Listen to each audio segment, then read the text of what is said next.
monde, me revoilà pour une nouvelle vidéo qui aujourd'hui n'est pas une vidéo comme d'habitude et encore moins comme les autres. J'avais envie de vous partager mon expérience avec un véhicule électrique. Voilà, on va parler de ça. Vous aurez mon avis personnel, mais juste sur une seule véhicule électrique, vu que j'ai eu l'expérience que d'une seule et que d'une seule marque. Donc voilà, on va attaquer tout de suite. J'espère que vous allez toutes et tous très bien. Moi ça va très bien, c'est la grande forme et voilà, on va attaquer tout de suite. Donc tout au long de la vidéo j'essaierai de vous intégrer des photos du véhicule que je vais vous parler. Donc en fait en 2000, j'ai pris des notes, donc excusez-moi, par moment je risque de lire. En 2018, nous avons décidé d'acheter une voiture, de profiter de la reprise écologique qu'il y avait eu à ce moment-là. Étant donné que cet été-là, on était tombé en panne de notre véhicule en pleine vacances, donc quand on est rentré, on a dit on change de véhicule. Et bon, comme c'était pour moi, c'était un véhicule, je fais pas beaucoup de route, donc on a dit tiens, pourquoi pas, on partirait pas sur une voiture électrique. Donc bon, on a recherché des voitures électriques et moi c'est vrai que je voulais un petit côté fun de la voiture. La Zoé me plaisait pas, enfin voilà, toutes elles se ressemblaient, enfin voilà. Et on est tombé par hasard en cherchant sur internet sur la Imeari de Citroën qu'ils ont fait en électrique. J'en suis totalement tombée amoureuse. Pourquoi? Parce que c'était un véhicule qu'on peut complètement décapoter, parce qu'elle avait un top en dur, donc c'était pas de la toile, mais qu'on pouvait enlever. Donc après, elle était complètement décapotée. Ça avait un petit côté Jeep, un petit côté mini SUV, un peu haut. C'était sympa. De l'ancienne Méhari, ils avaient gardé le côté plastique du véhicule. À l'intérieur, donc c'était étanche et qu'on pouvait nettoyer les sols à l'eau. Et les sièges étaient en simili-cuir. Donc tout était lavable à l'eau, enfin c'était nickel, c'était impeccable, c'était une voiture toute en plastique, c'était le côté qu'ils avaient gardé de l'ancienne Méhari.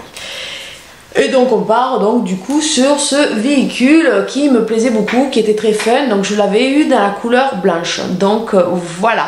Donc ce côté-là, tout allait très bien. On partait, bon, on ne savait pas trop à quoi on allait s'attendre avec un véhicule électrique. On en avait entendu parler. Ils faisaient beaucoup, ils font toujours beaucoup de publicité sur les voitures électriques. Que bon, au niveau écologie, au niveau essence, enfin que ça consommait moins, enfin tout ça.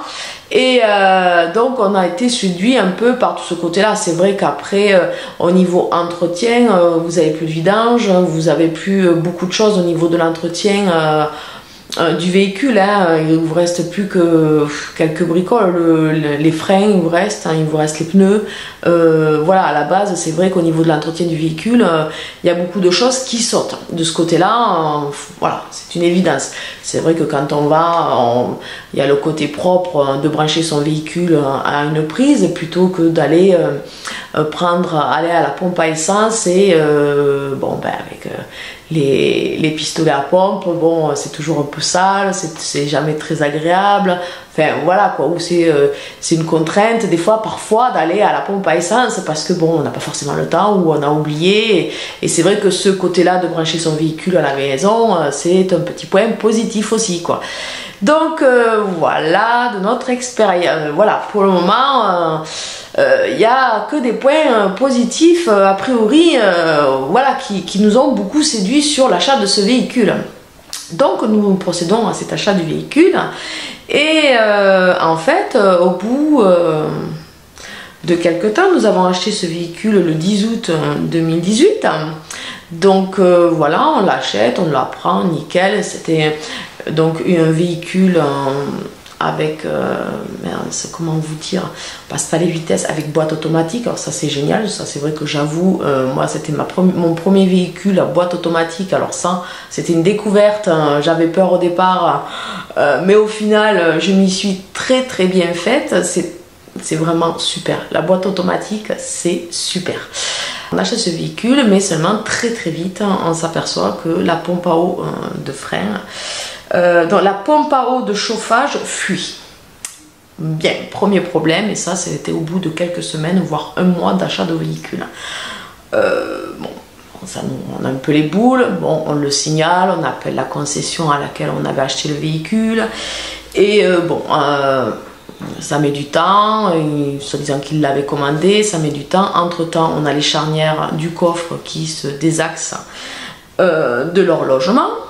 Super, parce que c'est vrai que quand on démontait le toit, on pouvait aussi démonter le coffre, ce qui fait que tout était ouvert, quoi. Et, normalement, ça n'avait pas bougé, quoi. Et après, il y avait un troisième problème qui s'est annoncé, que le coffre, ben, quand on voulait l'ouvrir, des fois, ça ne fonctionnait pas. Voilà. Donc vous allez me dire, ça, c'est que des petits problèmes. C'est des petits problèmes. Mais sur un véhicule que vous venez d'acheter en août 2018 et qu'au bout d'un mois, à peine, vous commencez à avoir ce genre de problème, alors que c'est un véhicule neuf, mais neuf, qui n'a jamais servi, vous êtes le premier utilitaire de la voiture, le premier propriétaire de cette voiture, ben ça fout les boules. Ça fout vraiment les boules. Ensuite, on apprend que ce véhicule est arrêté par Citroën. Voilà, là, Harry l'ont arrêté. Donc voilà, donc on se retrouve avec un véhicule qui est arrêté. Donc on a commencé à prendre peur. Parce qu'on a dit, est-ce que ce véhicule, ils vont continuer les pièces? Est-ce on va trouver encore les pièces? Bon, ils nous ont dit que oui, ils nous ont certifié que oui, pendant je ne sais pas combien d'années, on pouvait retrouver les pièces. Ok, donc, arrivé, on a donc un rendez-vous le 28 octobre 2018 pour nos petits problèmes. Donc nos petits problèmes sont arrangés, mis à part la pompe de chauffage. Parce que celle qu'ils avaient reçue, ben, elle fuyait encore plus que celle qu'on avait. Donc du coup, ils ne m'ont pas changé, le problème n'était pas réglé. Voilà.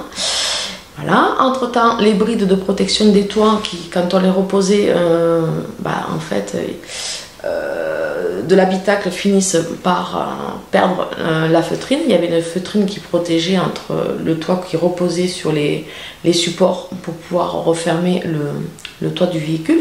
Et les feutrines ont commencé à partir, ce qui faisait un grincement désagréable dans le véhicule. Donc pas topissime, donc mon mari a décidé de lui-même d'en remettre. Donc ça, c'est qu'un petit désagrément, mais voilà, toujours pareil, le véhicule est neuf, on vient de l'acheter. Donc ça fout les boules, elle a pas un an, d'accord? On est d'accord, elle a que quelques mois. Et bon, on apprend que que le modèle de la pompe est quasiment introuvable.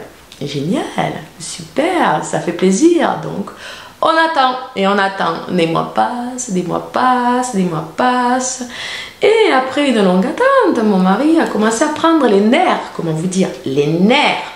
Et il a écrit un mail au directeur de la concession à laquelle nous avons acheté ce véhicule, en énumérant tous les problèmes que nous avons eus et le problème qui n'était toujours pas réglé. Donc quand on est rentré de vacances, tout a été pris en charge, la pompe a été chargée. Non, on n'était pas là. Quand on est rentré de vacances, voilà, parce qu'en fait, il faut savoir qu'un véhicule comme la Imehari, parce que j'ai oublié de vous préciser en début de vidéo que la Imehari avait une batterie à chaud. Ce qui veut dire qu'une batterie à chaud doit tout le temps se maintenir à chaud. Donc elle doit être toujours maintenue chaud, toujours branché.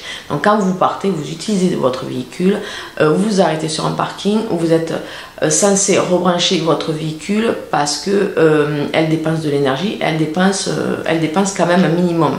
Voilà. Moi, quand je partais travailler, je l'utilisais pour partir travailler, je passais la journée entière sur mon lieu de travail, je n'avais pas de prise électrique pour rebrancher mon véhicule, donc je perdais 10% à peu près de mon énergie environ. Donc moi, vu que j'étais pas loin de la maison, ça m'importait peu, quoi, parce que j'avais de quoi aller travailler et revenir à la maison, récupérer les enfants ou faire une course entre deux. C'était pas le souci, donc pour moi c'était pas plus gênant que ça.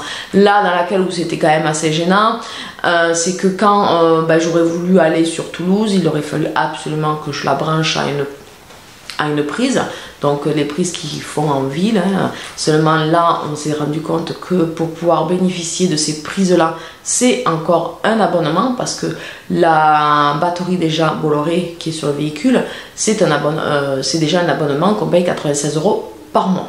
Bon, ça, à l'achat, on le savait. Donc on l'avait pris comme ça, on savait comment était la batterie, voilà.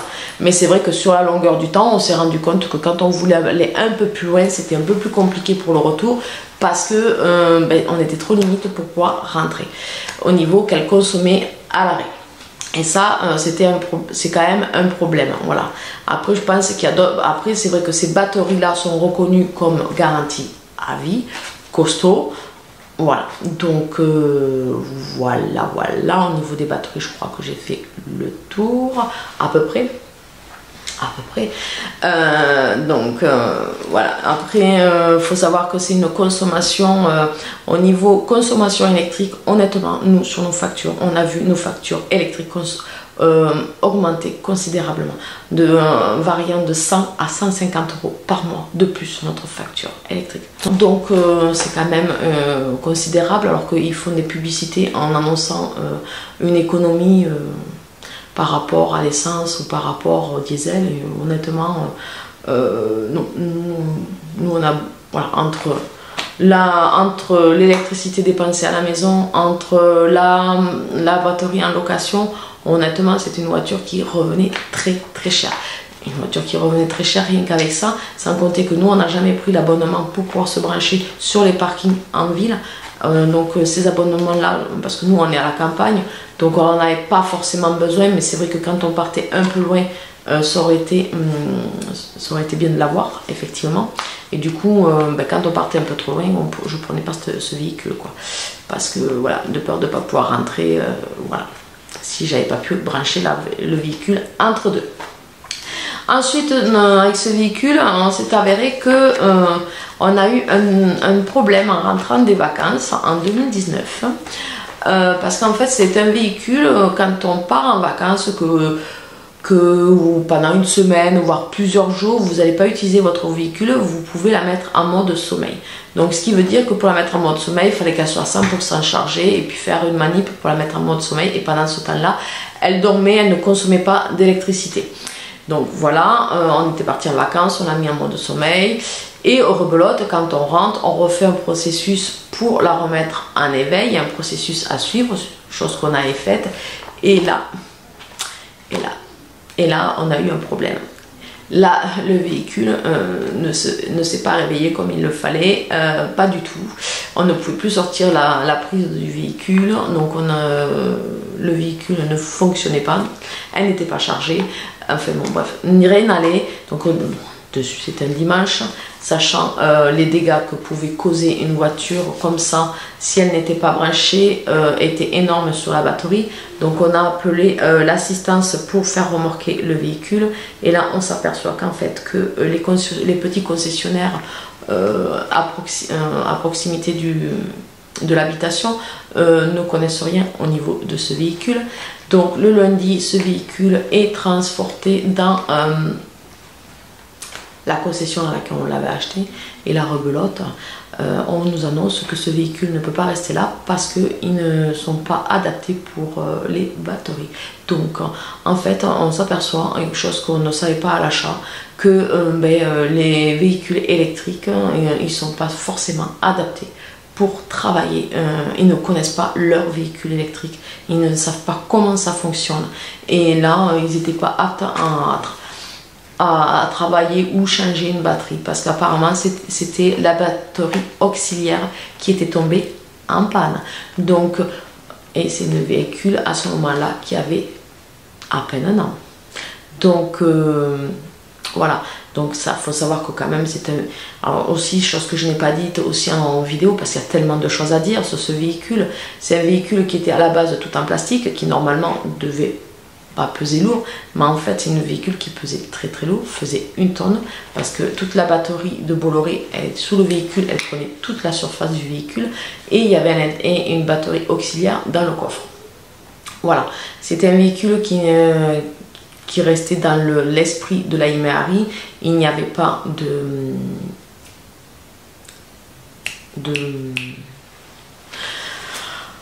de clim et pas de radio. La radio elle fonctionnait avec le Bluetooth avec mon téléphone. Ça c'était pas gênant, à la limite, voilà. Après j'aurais pu en installer un, mais après c'est pas ce qui consommait le plus en électricité. Voilà, la consommation électrique, c'est une voiture qui consommait tout le temps. Tout le temps, tout le temps. En marche normale, mais à l'arrêt elle consommait, et ça c'était quand même problématique parce que voilà, vous allez à un point A pour un point B, si vous y restez longtemps, elle se déchargeait quoi, de toute façon. Pas comme si elle était comme si vous en serviez en train de rouler, mais elle se déchargeait toujours un petit peu. Donc c'est quand même problématique, surtout quand vous partez un peu loin. Et donc en fait c'est un véhicule qui doit être tout le temps chargé. C'est un véhicule qui ne doit pas être déchargé complètement, parce que alors là c'est la batterie, vous pouvez ça fait des dégâts inconsidérables sur la batterie, puis là la garantie elle fonctionnera pas, hein, donc je peux vous le dire. Donc voilà, et donc en fait nous, notre expérience, si j'ai rien oublié de ce véhicule, on a fait notre expérience sur le véhicule électrique. C'était une très belle voiture, hein, que j'ai beaucoup aimée, qui était quand même très agréable à conduire, mais je pense que ce véhicule, ils auraient dû la sortir en essence, parce qu'elle aurait fait un tabac, et c'est certain, parce que il y a beaucoup de monde qui l'a regardé, ou qui m'attendait à la sortie d'un supermarché pour voir, voilà, pour voir la véhicule, pour voir qu'est-ce que c'était comme véhicule. Et quand je leur disais que c'était le remix de la Méhari, enfin les gens, ils la trouvaient super sympa. Après c'était un véhicule qui était très très sympa, mais niveau tout ce qui est publicité sur l'électricité, honnêtement je ne suis pas du tout d'accord avec eux, surtout quand c'est une batterie comme nous on avait, enfin les notes électriques, les notes sur l'électricité, on les a vues considérablement augmenter, et je trouve, non, c'est pas par rapport à ce qu'ils annoncent, je sais plus ce qu'ils annonçaient, mais enfin c'était minime à niveau consommation, et franchement c'est pas ça. C'est pas ça du tout, du tout, du tout. Donc voilà, j'espère que cette vidéo vous aura plu. J'espère que je vous aurai pas trop ennuyé avec mes petits problèmes de véhicules électriques. J'ai eu la chance de pouvoir essayer. On a essayé. Voilà, on a essayé, on a voulu partir sur le système de la société, un peu le truc de l'écologie, machin et tout. Nous qui nous sommes à la campagne ou autre, après c'est peut-être très bien pour la ville, mais tout ce qu'il y a pour les personnes comme nous, ruraux, honnêtement, ça va pas du tout, ça colle pas avec notre vie, c'est pas du tout possible.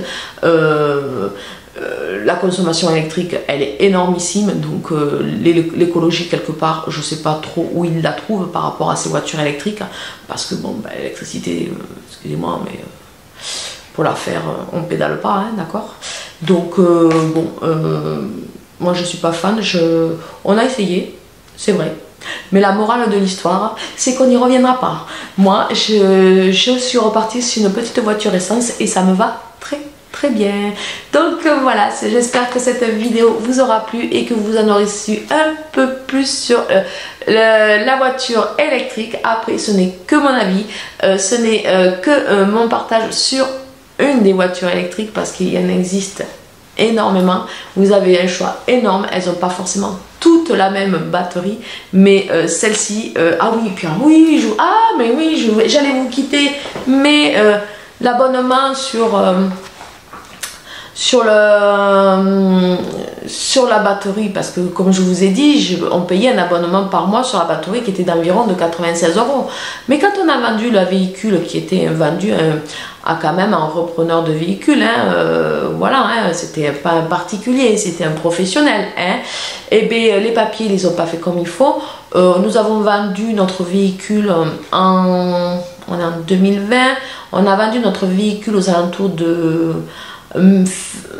mai 2020, et je peux vous dire qu'on payait encore des factures de la batterie encore en janvier 2021, le temps que tout se règle. Parce que si les papiers ne sont pas faits correctement en règle, comme eux ils le veulent, s'il manque des papiers, s'il manque quelque chose, et bien pour vous en sortir de ces putains d'abonnements d'un propriétaire à un autre, c'est une merde infâme. Donc voilà, je crois que là j'ai fait vraiment le tour et je vais vous laisser. Je vous fais de gros bisous et je vous dis à une prochaine vidéo. Bisous bisous.